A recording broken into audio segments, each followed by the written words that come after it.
Melissa Carter was shot 3 times inside her own home, and her husband Ryan vanished without a trace.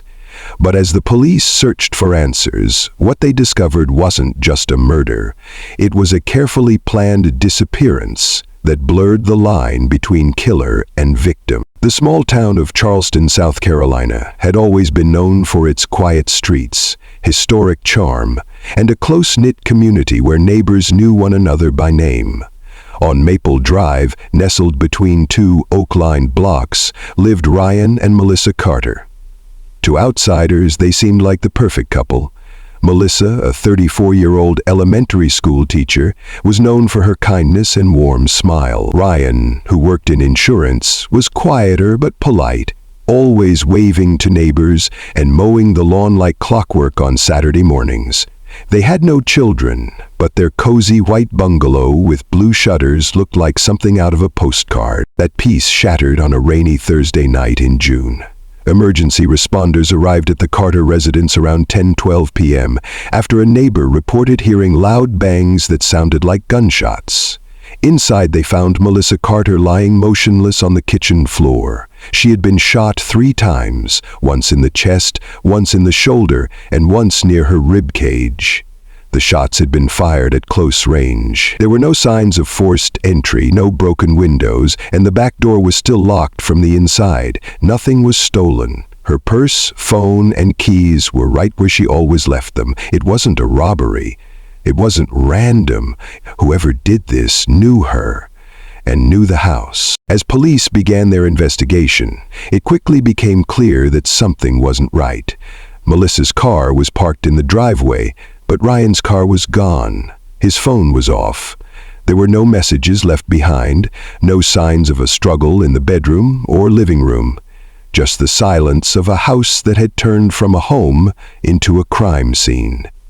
By morning, detectives began contacting friends and family. Melissa's co-workers were stunned. She had seemed perfectly fine that day at school. Her parents, who lived 2 hours away, couldn't believe what they were hearing. The shock deepened when investigators reviewed the home's security camera system.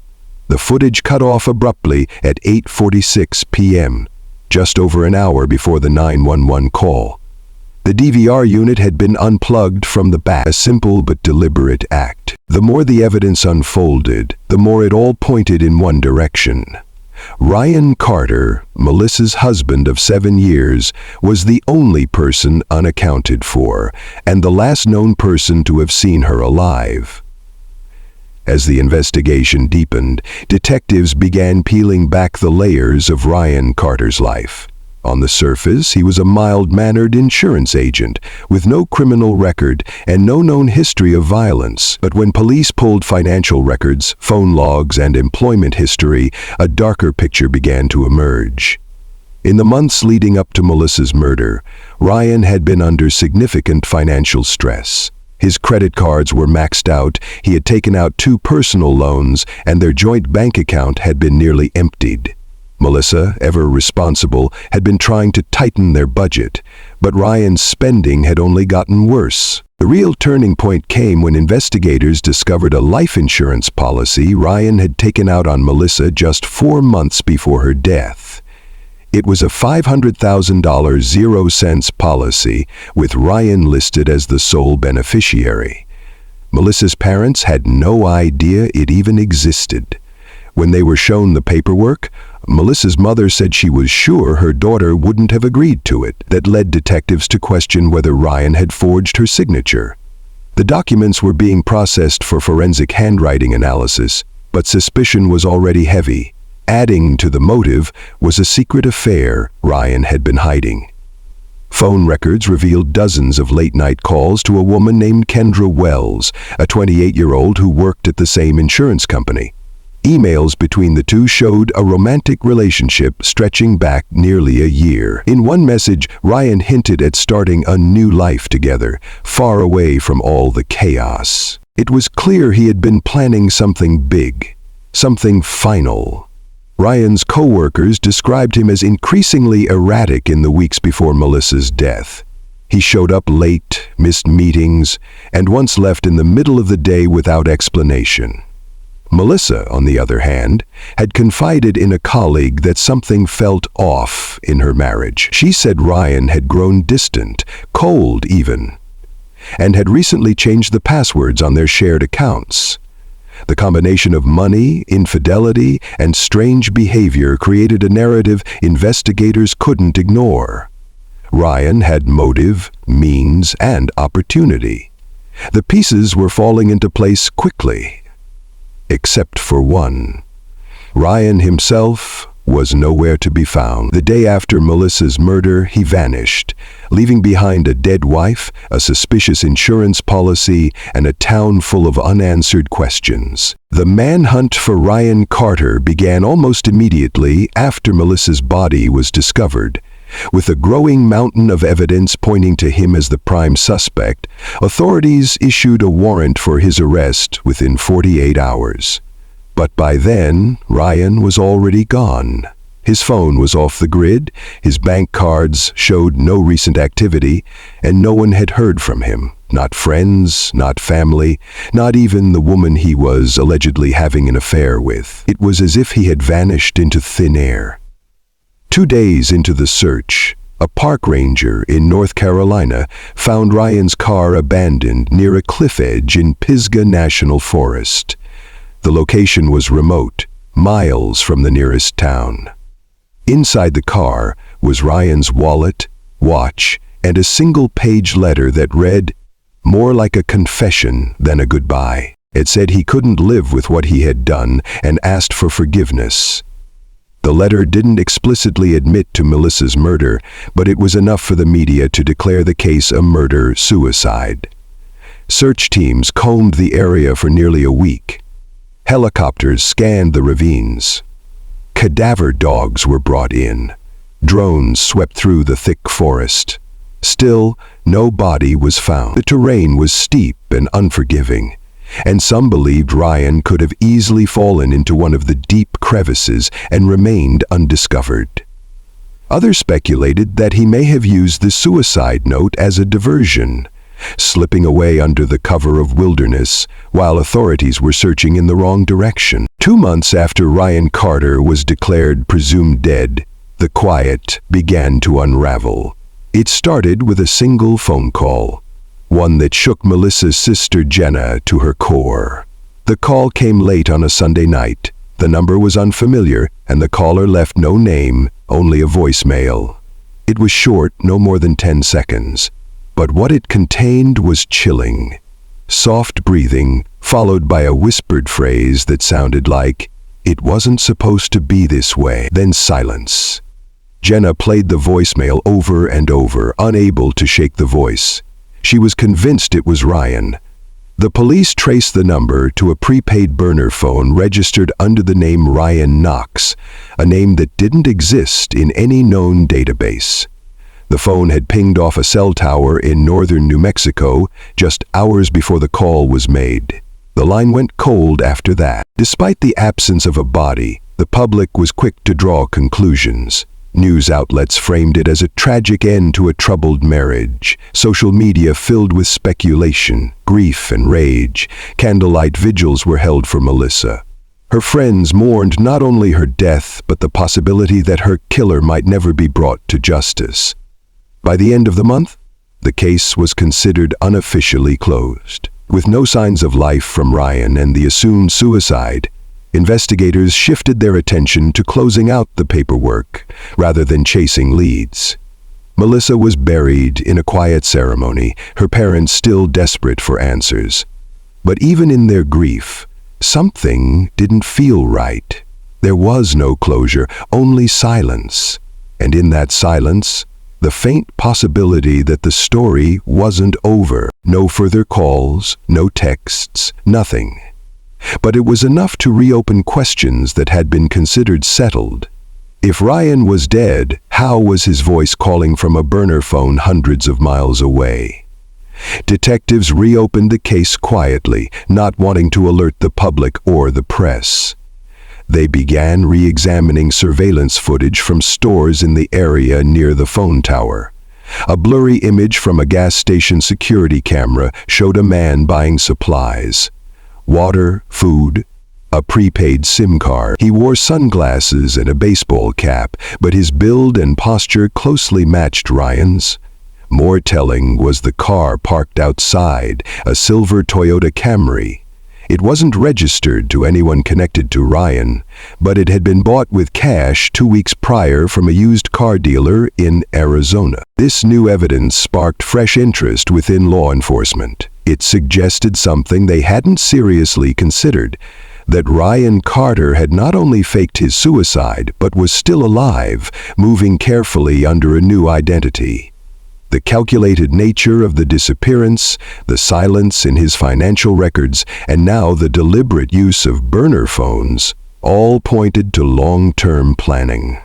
The voicemail also reopened wounds for Melissa's family. For them, the voice wasn't a mystery. They knew it was Ryan. The tone, the cadence, the guilt behind the words, it wasn't a prank, it was real. And now it was clear, the man who had killed Melissa hadn't died, he had disappeared, and he had just reached out from the shadows. With the eerie phone calls still echoing in the minds of investigators, more unusual leads began to surface. Over the following weeks, multiple reports came in from tourists and expats, claiming they had seen a man resembling Ryan Carter in various towns across Mexico. At first, authorities were skeptical, but as the details grew more specific, the sightings became harder to ignore. One of the first credible tips came from a Canadian couple vacationing in Sayulita, a small beach town on Mexico's Pacific coast. They reported meeting a quiet American man named Rick, who worked as a bartender at a local dive bar.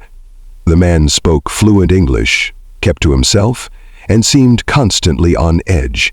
When they later saw Ryan's face on a true crime show back home, they immediately recognized him as the same man. Investigators forwarded the tip to local authorities, but by the time they arrived, Rick had already quit his job and disappeared, after another report surfaced.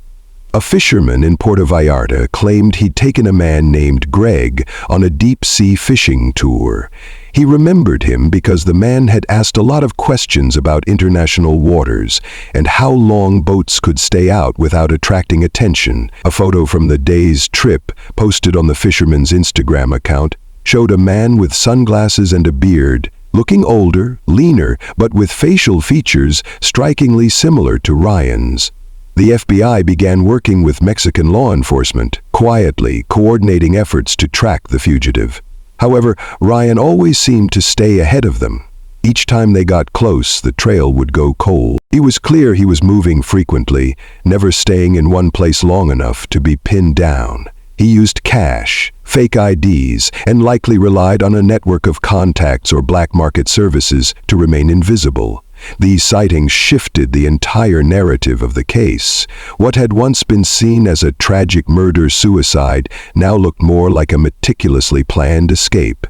The media reignited interest in the story, dubbing it the Ghost of Maple Drive. True crime forums buzzed with theories.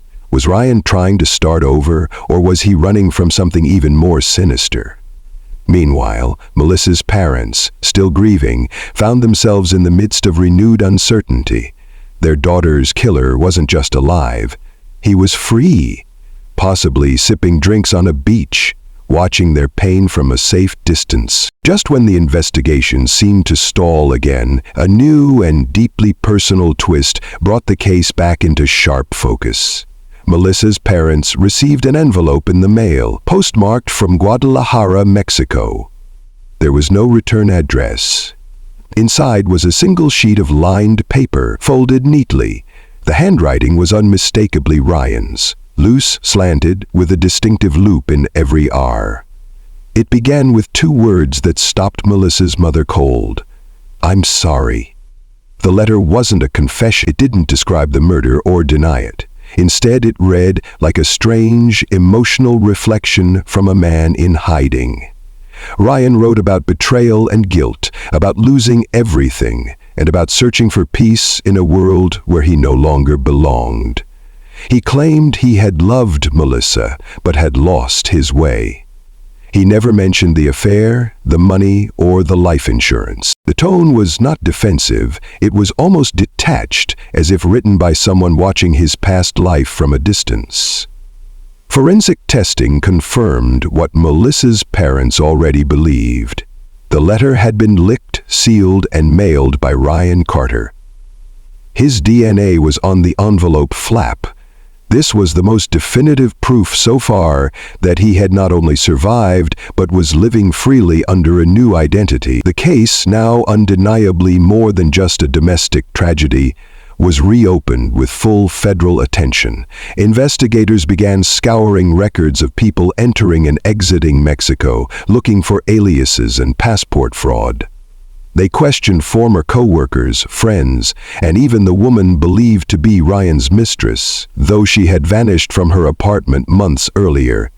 It was as if she had dropped off the map around the same time Ryan did. Authorities began to suspect she may have helped him escape and possibly was still with him meanwhile. More letters followed. Over the course of several months, Melissa's parents received 2 more. Each was vague, emotionally charged, and offered no clear information about Ryan's location. They seemed designed not to communicate, but to haunt. In one, he wrote, "Some debts never fade, even in paradise." The FBI now believed they were chasing someone who had planned every detail of his disappearance. Ryan wasn't simply running. He had built a new life and left behind just enough breadcrumbs to remain a ghost. But the question remained, why was he reaching out at all? Was it guilt? Control? Or was Ryan laying the groundwork for something even more disturbing? A major breakthrough came when investigators followed a financial thread that had been missed during the initial search. While Ryan's known bank accounts had gone silent after Melissa's death, a new lead emerged from a storage unit in Savannah, Georgia. The unit had been rented 6 weeks before the murder under the name Gregory Miles, an alias that hadn't raised alarms until now. The payment had been made in cash, and the ID used matched none in any official database. But a partial fingerprint on the storage unit's lease form finally tied it back to Ryan Carter. When detectives opened the unit, what they found changed everything. Inside were the remains of a carefully organized escape plan. There were 2 duffel bags filled with clothes, burner phones, prepaid debit cards, and over $20,000, 0 cents in cash, bundled with rubber bands. A passport under the name Gregory Miles had Brian's photo, but fake details. Alongside it was a notebook. Small, leather-bound, and full of meticulous planning. The notebook read like a blueprint for vanishing. One page detailed timelines, routes through the southern U.S., and checkpoints where he'd switch vehicles. Another described border crossings into Mexico by foot, avoiding airports or major cities. There were reminders to cut off digital ties, to avoid surveillance, and to always move at night. The journal had entries going back nearly 9 months before Melissa's murder, which meant Ryan had been planning his escape long before anything violent occurred. Most disturbing was a page titled, "After She's Gone." It outlined the steps for what would happen after Melissa's death: decising of electronics, staging a fake suicide, and creating enough confusion to buy time. At the bottom of the page were the words, "Disappear completely, do not contact anyone unless necessary." This discovery not only confirmed that the murder was premeditated, but it also suggested a level of control and patience few had expected. Ryan hadn't snapped in a moment of rage. He had prepared for months. The murder was part of a larger scheme, a calculated exit from a life he no longer wanted. The storage unit also included several maps with certain towns in Mexico circled. Investigators now had a clearer sense of his possible trail, but they also realized something chilling. Ryan had likely anticipated every move they would make. He didn't just escape. He had disappeared on purpose, and on his own terms. In the months following the discovery of the storage unit and Ryan Carter's detailed escape plan, investigators widened their search beyond the border regions. They turned their attention to the southwestern United States, where several unconfirmed sightings had been reported. One of the most compelling came from a retired police officer named Mark Hastings, living in a small town in Arizona near the border. Mark had shared his story with authorities quietly at first. He recalled an encounter 6 weeks earlier while working part-time as a security guard at a local casino. A man matching Ryan's description had approached him, asking vague questions about job opportunities and the best places to lay low. The man introduced himself as Paul Weston, claiming to be from out of state and looking for a fresh start. As police began their investigation, it quickly became clear that something wasn't right. Melissa's car was parked in the driveway, but Ryan's car was gone. His phone was off. There were no messages left behind, no signs of a struggle in the bedroom or living room, just the silence of a house that had turned from a home into a crime scene. By morning, detectives began contacting friends and family. Melissa's co-workers were stunned. She had seemed perfectly fine that day at school. Her parents, who lived 2 hours away, couldn't believe what they were hearing. The shock deepened when investigators reviewed the home's security camera system.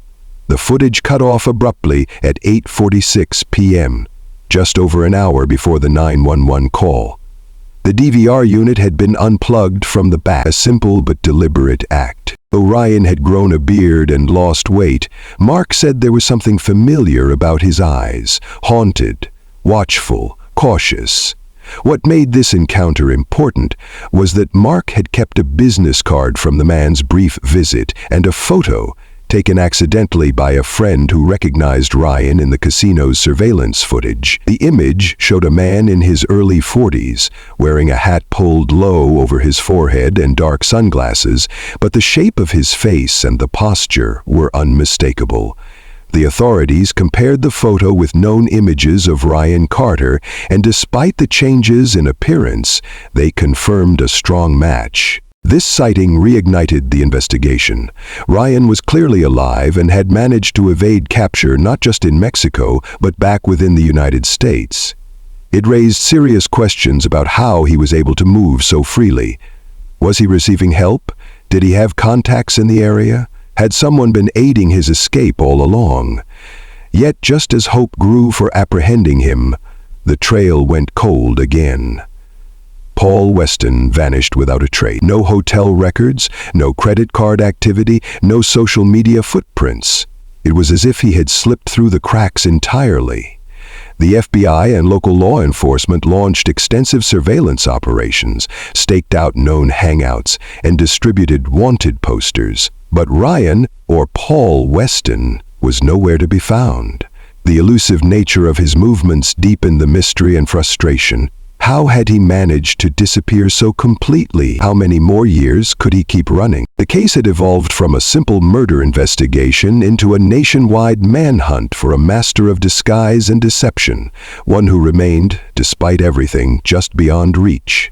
5 years after Melissa Carter's murder, the case took an unexpected turn when a grim discovery was made near a remote motel outside Reno, Nevada. Construction workers digging a foundation for a new building uncovered a shallow grave beneath a cracked concrete slab. Inside was the skeletal remains of a man, badly decomposed but identifiable through dental records as Ryan Carter. The news sent shockwaves through law enforcement and the community alike. The discovery answered one long-standing question. Ryan had not escaped forever, but it also raised a host of new mysteries. How had he ended up in Nevada, thousands of miles from Mexico, where investigators last tracked him? What had happened to him in the years he was on the run? Most importantly, who had killed him? Autopsy results showed Ryan had died from a single gunshot wound to the head. The wound was clean and precise, suggesting a deliberate execution rather than an accident or suicide.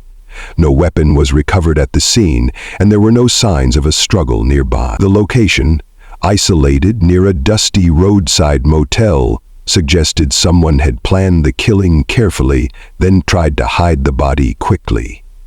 Detectives scoured Ryan's belongings found at the scene, which included a weathered backpack with a few personal items, but no identification. There were no clues about who might have been with him in his final days. DNA swabs taken from under his fingernails, however, revealed something surprising. Skin cells from a woman whose profile matched none of Ryan's known acquaintances. Except one. This unknown DNA was a partial match to a woman believed to have been involved in Ryan's affair. She had vanished years earlier, her whereabouts unknown. This discovery reopened old wounds and fueled speculation. Had Ryan's mistress finally caught up with him? Had she helped him disappear only to turn on him later?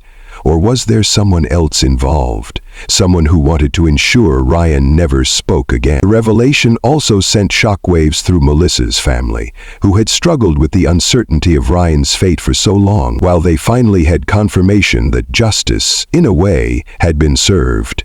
The circumstances of Ryan's death left many questions unanswered.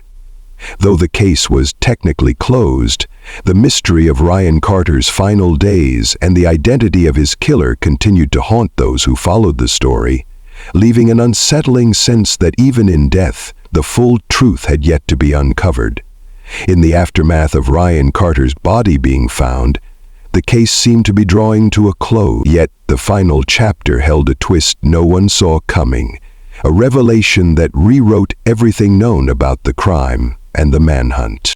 Just weeks after the discovery in Nevada, the FBI uncovered a secret journal hidden inside Ryan's backpack.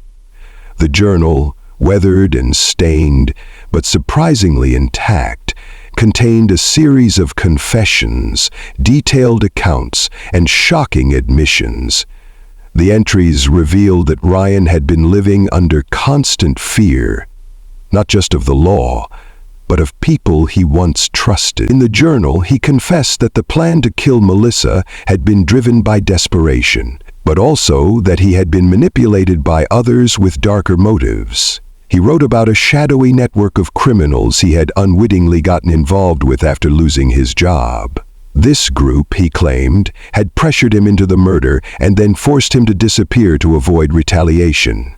The journal also detailed a chilling sequence of events in Nevada. Ryan described being tracked down by these dangerous individuals who wanted to silence him forever.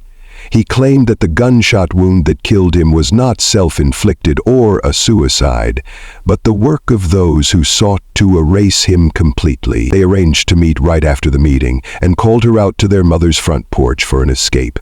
There was no mention of remorse, only a resigned tone, as if he had accepted his fate.